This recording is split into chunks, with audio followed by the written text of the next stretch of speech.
Lesson plan नमस्कार पिला माने तो we are discussing another lesson plan day 5 of biological science okay पोषक चक्र जनरल एम तो सेम रहबो तुम ताकू आउ पढ़े की कहूनी ओके आपण निजे लिखि पारिबे जो कोनोसी अक्षर यदि आपन को चिन्ह पारे अरे टिके डिफिकल्ट होची तो मु ताकू पढ़ी दे it will help you okay पोषक चक्र चार्ट कना कला पटा संबंधी सामग्री उक्त प्रसंगटी पढ़ाई सारा पर प्रत्येक विद्यार्थी ज्ञानमूलक पोषक चक्र संज्ञा कहे स्थल सूक्ष्म पोषक क्या कहुए कहे बोधमूलक पोषक चक्र अपघटकर गुरुत्व दर्शाइबे दक्षता विभिन्न प्रकार स्थूल पोषक चक्र सूक्ष्म पोषक चिन्हट कर दक्षता हासिल करेंगे प्रयोग पोषक चक्र संबंधी अर्जित ज्ञान को उच्चतर विज्ञान शास्त्र में प्रयोग करेंगे साधारण प्रणाली ट्रेडिशनल मेथड आम कर शिक्षक निर्धारित समय आवश्यक उपकरण सह साहस्य बदन श्रेणीगृह को प्रवेश करेंगे सर्वप्रथम श्रेणी साजसज्जा और शांति श्रृंखला प्रति ध्यान दे कलम और खाता सह पढ़ावा को प्रस्तुत कराइबे यापर शिक्षादान को सरस और बोधगम्य करने प्रसंगटी को 3टी सोपान यथा उपक्रम उपस्थापना और मूल्यांकन विभक्त कर आग को अग्रसर है उपक्रम यह सोपान शिक्षक शिक्षार्थी मानक केतोटी पूर्व ज्ञान संबंधी प्रश्न पचारे और सेगुड़िक यथार्थ उत्तर पाई सारा पर प्रसंग उपनीत हेबे उपस्थापना यही उपस्थापना रे शिक्षक शिक्षार्थी मानक सठिक प्रणाली नूतन ज्ञान प्रदान करेंगे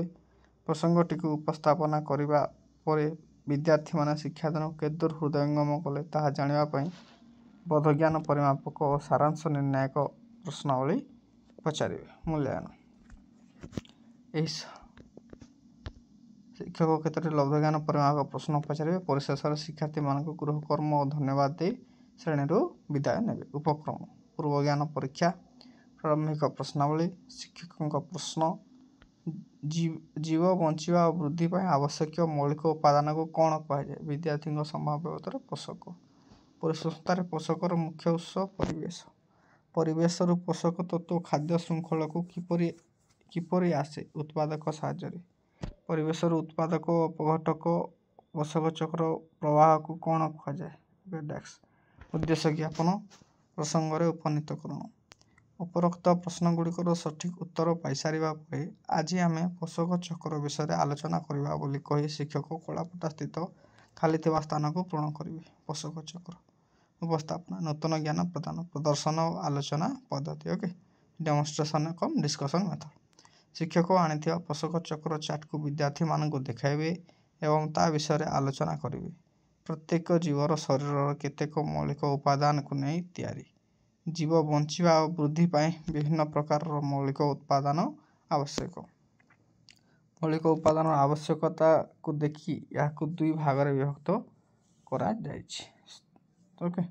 स्वच्छ स्थूल पोषक जीव शरीर बंचा अधिक परिमाण में आवश्यक होता मौलिक उपादान को स्थूल पोषक कहुए माइक्रोन्यूट्रिएंट उदाहरण carbon nitrogen calcium magnesium sulphur phosphorus इत्यादि स्थूल पोषक अंगारक कार्बन जैवक्षारजान ओके नाइट्रोजेन अम्लजान ऑक्सीजन उर्जा hydrogen potassium calcium magnesium sulphur सब ओके सूक्ष्म पोषक जीव शरीर पाई खूब कम परिमाण में आवश्यक होता मौलिक उपादान को सूक्ष्म पोषक कहुए माइक्रोन्यूट्रिएंट कहुए ओके माइक्रोन्यूट्रिएंट उदाहरण copper manganese zinc boron cobalt sodium लौह इत्यादि ओके उत्पादक माने परिवेश आवश्यक परिमाण में स्थूल पोषक एवं सूक्ष्म पोषक पाई था ओके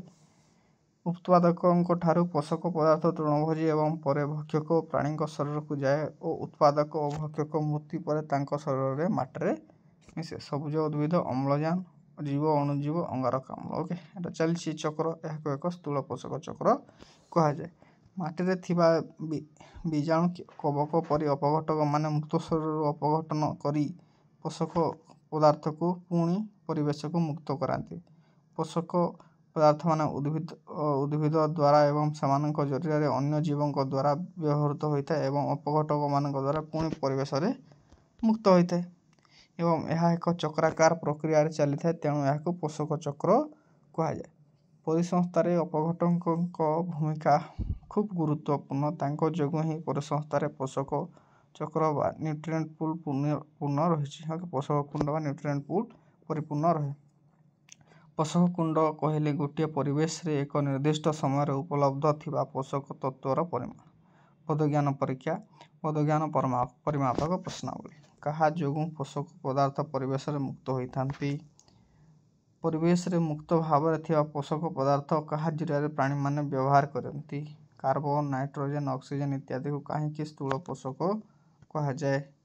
परिवेश रे थिबा जिंक बोरॉन कोबाल्ट सोडियम लौह इत्यादि को कहीं सूक्ष्म पोषक कहा जाए। सारांश निर्णायक प्रश्नावली पोषक चक्र क्या कहुए। परिवेश रे मुक्त अवस्था रे थिबा पोषक पदार्थ सबको उद्भिद द्वारा एवं सेमानक जरिया रे अन्य जीवों द्वारा व्यवहृत होता है एवं अपघटक मान द्वारा पुणी परिवेश रे मुक्त होता है एवं यह एक चक्राकार प्रक्रिया रे चलता है। यहाँ पोषक चक्र कहुए। स्थूल पोषक और सूक्ष्म पोषक क्या कहुए। जीव शरीर पर अधिक परिमाण रे आवश्यक होता मौलिक उपादान को स्थूल पोषक एवं जीव शक्तिर खूब कम परिमाण रे आवश्यक होता उत्पादक को सूक्ष्म उत्पादक कहुए। मूल्यांकन व लब्ध ज्ञान परीक्षा लब्ध ज्ञान परिमापक प्रश्नावली आज शिक्षादान को विद्यार्थी केते दूर हृदयंगम कले ताहा जानिबा शिक्षक विद्यार्थी मान केतेक लब्ध ज्ञान परिमापक प्रश्न पचारे और सेगुड़िकर सठिक उत्तर पाई सारा पर विद्यार्थी मान गृह कार्य देवे और धन्यवाद जन पाठ्य उपक्रम सह श्रेणी गृह विदाय ने। प्रश्नावली परिसंस्थार केतेक पोषकर प्रभाव किपरि सरल चक्राकार एकतरफा द्वितरफा जीव शरीर पर अधिक परिमाण रे आवश्यक मौलिक उपादान को टैक्स कहुए। किए मृत शरीर अपघटन कर पोषक पदार्थ गुड़िक परिवेश मुक्त कराती। कहा जोगु परिसंस्थार पोषक कुंड परिपूर्ण रहे। निम्नलिखित मध्य केउटी भिन्न चिन्हट कर। कपर जिंक बोरॉन कार्बन गृह कार्य पोषक चित्र उद्भिदर भूमिका दर्शा। ओके आउे स्क्रॉल कर दूसरी ताकि आपको हेल्प हो।